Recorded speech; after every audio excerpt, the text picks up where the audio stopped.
Download the SVP app today on Roku, Apple, and Fire TV. Watch us. You know why?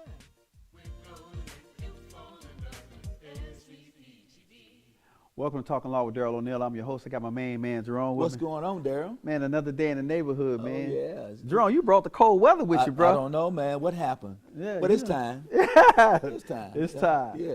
This year's almost gone. Can you believe it? It is, man. This is, Wow. and then this is Halloween, man, Yeah, today. sure. So, woo, this is going trick or treat. Trick or treating. Trick or treat. Yeah. Anyway, got to give our shout outs. Look, Jerome, before we can give our shout outs, man, we need to let them give them a heads up what we're going to be talking. We're going to be talking about AI and the law. Woo. And if you don't know what that is, Artificial intelligence. yeah. So Good, bad, and real ugly. Yes, if you ain't careful. Huh? Yes, yes. All right, so we got to give our shout outs to California, shout outs to Little Rock, Okay, Arkansas. okay. Shout outs to West Memphis, Arkansas. Shout outs to Memphis, Shelby County. Shout outs to Mississippi. Shout outs to Missouri. Shout outs to my wife. Shout outs to Jerome's wife. Hey. Shout out to our families. And we thank y'all for watching the show. For sure. Well, Jerome, artificial intelligence. I mean, everywhere you look, there it is. Daryl, you can't hardly even cue your phone up, your computer up, Yeah. or wherever you go, it's always around you somewhere. And so I think I've heard many times that those who fail to adopt to AI somehow are going to be left behind in a dust bowl. Well, so let's talk about this from a lawyer's perspective. Okay. If your lawyer is using AI, there's an argument that lawyer may be committing malpractice. Oh my goodness. You have you thought about that? Well, I've seen it both ways. I've seen it that, well let's look at this. You know, our professional rules require that you become familiar with all kinds of things. Yeah. No doubt about it. If you don't do it, then that's malpractice. Well, But you got to learn how to temper it to bring it in compliance with what the rules require. What do you think about that? I think you're right, Okay. but I even think it a little different than Okay. that. And here's the reason why I think it's malpractice. So, artificial intelligence is normally on a third-party platform. Okay. I know exactly where you're going. I know exactly where So you're going. what happens is whenever you have a meeting with your lawyer, it's confidential. I know exactly where you're And going. anything that you say between you and your lawyer is confidential. The question becomes, if your lawyer is using AI, does he breach your confidentiality protection by allowing AI or third-party reviewer to hear your material? Interesting, because you're right. As soon as you brought that to my attention, I realized what the flaw is. You're right. Yeah. Confidentiality is one of the most important things that a lawyer and the client can have. Right. Because that requires that the client completely open themselves all the way up Yeah. in order to make sure that the lawyer has a good grasp on the facts. And here's what happens. And the other problem is that with AI and the legal field is everybody thinks that it really is right. So what happens is somebody go in there, Google, tell me how to file a motion for summary judgment. And then Google, Google will tell you how to file a motion for summary judgment. And then you come to your lawyer and say, I need you to file a motion for summary judgment. Well, another thing too there, Google will tell you how to do it 3 or 4 pages, and you assume because of the voluminous amount of information that passed out that, hey, this is right on. It's right on. It's right on. And and not only is a summary judgment motion, in state court you almost never get them. Okay. Is that right? You They won't grant them? You should not get them. Yeah. Because the real thing Because about the bar is so low. any Just- genuine issue Right. of material fact. That's right. Any. That's right. If you say a tomato is right. red, That's I right. say it is green, and the issue is what the Color is of a tomato. That is a genuine issue of material You're fact. absolutely right, Daryl. Yeah. Because now we got to get into time frame, maturity, and so on. Because obviously you and I both know a tomato is green. Right. I mean, tomato is also red. Right. But guess what? It's orange too. That's right. Right. You know, it just depends on the time. You're right. You know, so so the But, problem. but that's why I love what we do there so much. I absolutely just. Oh, my God. I mean, it just amazes me on a daily basis man. about what we do, Oh, yeah. because now who would think the color of a tomato would ever be a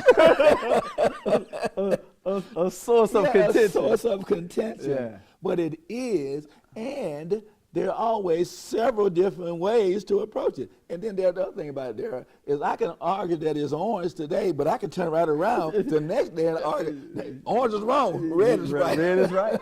No, and today red is wrong, but green is right. That's exactly right. Right. And the thing about it, Jerome, and that's, and so that's the problem with AI. Yeah. I mean, look, man, look, I think personally, I think AI has a substantial value. What is it called? Oh, in the Army, we call it a force multiplier. Okay. I think AI is considered a force multiplier. Okay. If you have AI in your arsenal, it could increase your forces or increase your ability, I like increase your practice. I like that. But the question becomes, number one, if you do that, to what end? Right. Is there any detrimental effect? What prevents the third-party platform that is receiving the input that you're putting in? What is preventing that platform from using it in other areas? I like that. Does the platform have a provision that says that we will not disclose your information? Can't. Right. Because AI is interactive. So anybody that puts anything in a platform, that's how it decides on how it's going to use it. Well, and really, that's really how it gains information, that's because what it it's is. out there in the cloud. Yeah. We talk about the cloud a lot. So that's where it's at. But the other thing, though, the thing that I like about AI is it's a procrastination breaker. It's also when you get writers, what we call it? Writer's block. Yeah, writer's block. Yeah. You just cannot move off of square one. Yeah. It might give you the impetus that you need to go into a great revelation. Yeah. And so it does have its value. It's just like anything else. Again, just like we said from the opening of the show, it's good, it's the bad, and it's the ugly. Yeah. It's the ugly that we want to talk about tonight. Right. That doesn't wind up causing you a problem. Yeah, and look, Court of Appeals, I don't remember if it was the Court of Appeals, there were 2 judges, federal judges, that came forward and they had to reevaluate the decisions that came out of their courtroom. Because their law clerks was using AI and they didn't have proper oversight over them. Oh my goodness. Now that's awful. Yeah. So think about it from this perspective. That is awful. Anytime you're a court, you're actually creating, generating, affecting the law. That's right. So if you issue a ruling that's inappropriate as a matter of law, and so for instance, say if you're an appellate court that does that, the likelihood of the case getting to the Supreme Court is small. And so now that's the precedent now. That's precedence. You're exactly right. And if it's inappropriate precedence, and I don't know if you ever heard this argument before, heard this story before. They say bad facts make bad law. Oh, for course, so sure. Yeah. No question Yeah. about it. Yeah. So bad systems make bad law. A bad order out of a court Yeah. will then have a bunch of people following down the wrong road because everybody would not know, when it does come out, just like I didn't know that had occurred. And so there are some other lawyers that did know it, and they're probably using that as the basis for their argument. Well, And there's no foundation for it, is there there? are courts that lawyers have gotten caught using AI. Yeah. And here's what has happened. Courts are so stringent on that issue, cases have been dismissed when people have filed motion for sanctions against a lawyer because they have used AI, and they've asked the court to dismiss, and some courts have done that. Well, I think, can you disclose it that well, it depends on what platform it is, because, Google and Copilot versus ChatGPT or Oracle or some of these other ones, it may be some that are more, acceptable than others maybe? No. They're all acceptable, Jerome. Okay. Here's the problem. But they're not the end. Okay. So just say hypothetically, you use AI to write your brief. I'm not even suggesting that's wrong. But before you submit it, yeah, I got you. you need to check the sites. You need to check the quotations. Because if you're submitting a brief and the quotations, it says Jerome is a superstar. And you got that in quotations, and then you got it cited at, 26 CFR 1, 2, 3, 4, 5. Right. And I go to 26 CFR 1, 2, 3, 4, 5. And that that's not there. quotation is not there. Right. That is an inappropriate site. That's exactly right. That's an inappropriate. And again, the law, our rules of professional responsibility requires candor to the court. This is exactly right. Because what you're doing is, in fact, the court is relying on your brief in order to help make their decisions. Correct. And if you are submitting information that's incorrect, Right. then you leading the court down a road that the court doesn't need to be in. Right. So I can very well So see you're that. wasting judicial resources. Right. And you're wasting another lawyer's time. And also, we're required to make sure that whatever we are submitting to the court is true.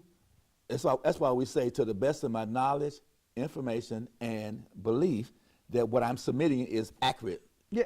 Well, we go a bit different than that. And most people don't realize that. Well, we do an affidavit, so Well, in fact, you do sign off and say that. Yeah, when we sign a complaint under Rule 11, Yes. which is the sanction rule, Right. we're saying to the court that I have submitted a properly vetted document. Right. If it comes out that that document is not properly vetted, I can come after you for Well, sanction. I agree with that, absolutely. Yeah. But the thing is that what we're not saying is that this is the absolute mechanism that ought to be followed. But this is the way that, based on the research that I've done, the court should lean this way. You follow what I'm saying? Rather than. Okay, so I can file. I have a belief in my mind that what I'm submitting is in fact a justiciable. It's a matter. justiciable issue. Right. Okay. I mean, and there's facts that support. That's right. There's facts that support my law, and my rules, and so on and so forth. That's right. Now, if you submit and say, okay, Jerome, stole money from Daryl, Right. and I know without a doubt that that is a lie. Right. And I filed that I don't say that Jerome stole money from Daryl. I say Jerome is a thief. Right. That's exactly right. Scandalous, low down, dirty, thieving dog. Right. And I put that in the document. Right. If I can't prove that first off, thief is criminal. Yeah.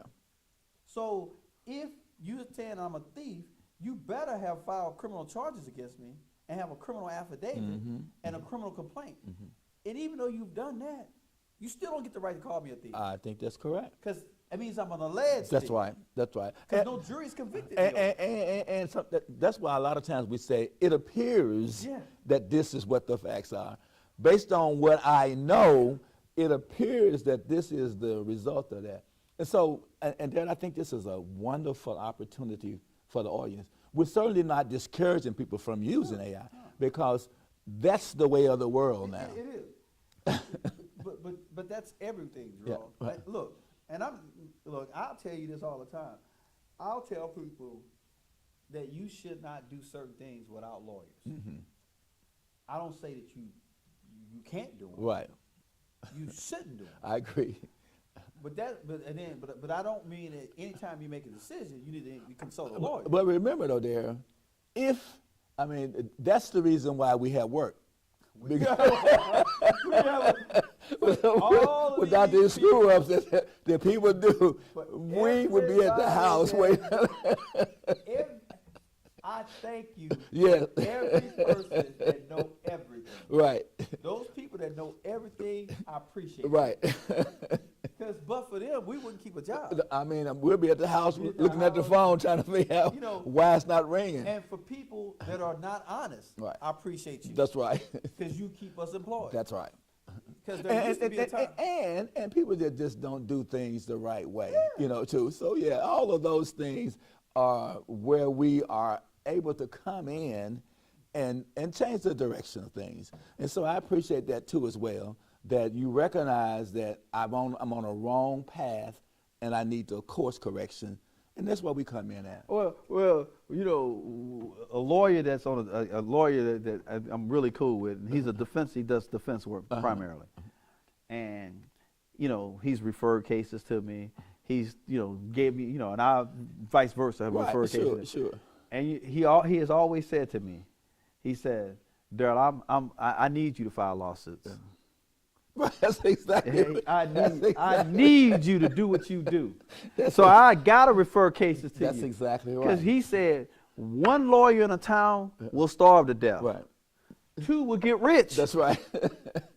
I like that. I like that too. Because every time for everybody that brings a lawsuit, it's got to be a defense. That's exactly right. And that's why I don't understand sometimes these so-called public servants who work in areas where the public has to venture in and out. Why you would have an attitude with somebody, and without that person coming in, you would be at the house. Yeah. Like you doing me a favor. That's right. You come, Yeah. what you want? Yeah. Are you on your phone? Don't you see I'm on the phone? Hey, that's when you need your AI. That's right. AI, who is her boss? Yeah, who's the boss? AI, can you give me her boss's phone number? Exactly. Yeah. So, but I have found it to be invaluable for me as a sole practitioner. That it many times I can move from stall to at least going in the right direction on many things, and so I appreciate it very much. Yeah, and I do too, Jerome. And you've heard me say this, and Angel and everybody in the world has heard me say this. There's only one lawyer in the world I hate. And that's Google. That's Google. Right. I mean, I can't stand So Google. now it's chat. Well, but I say that to say this, Jerome. I have found Google to be useful. Okay. You hear what I said? Oh yeah. Useful. That's right. It's not an end all. But you don't rely on it. So that's another I part, have yeah. been in scenarios where I have been lost in an area where I'm going. Yeah. I'm not exactly sure where I'm going. I'm not exactly sure how I'm going to get there. Mm-hmm. And I've said, I type in Google 1, 2, 3, 4, 5. And Google will give me, it may say, it's sunny in California. Now I know my first place to start is in California. Okay. Only thing Google did is put me in California. Put you in Put me in California. Right. I know that I can go to. Now I need to start my research Right. using California, and then it's I'm I generating. got you. And so there have been so many millionaires who have been able to become millionaires due to the fact that they can use AI to generate these different businesses and stuff. So it has tremendous value for individuals. So in fact, it gives you at least, it used to be maybe the big law firms could crush a sole practitioner. Oh, yeah. But now at least you will be able to have some equal standings. You can't rely on it again, but you won't be crushed by Yeah. them because of the size of it. Like Morgan and Morgan, they talk about the largest law firm in the world, and that's fine. But at least I'm not crushed the fact that I got something with Morgan and Morgan against them. Yeah, I mean, and you hit it on the head, Jerome. I mean, and you know, I've learned this the hard way. No, I shouldn't say I learned the hard way. I learned this, you know, as you know, just as a business, you know, in my business. Mm-hmm. And I, you know, not since I've been practicing, but probably into my 6th or 7th year of practicing, I realized you got to have people in your Oh, office. you gotta have.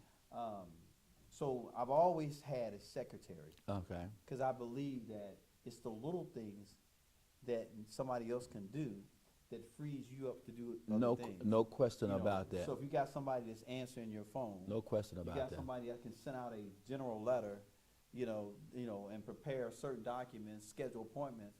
That's things that take it away from you. No question You about know, that. You know, get your mail and Yeah, put, well- you know, all that stuff. It takes you know, things away from you.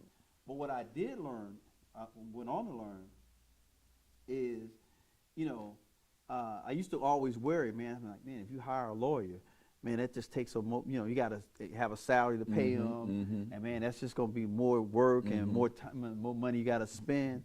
But then what happens is, now you can do twice as much as you could do when it was just yourself. That makes sense.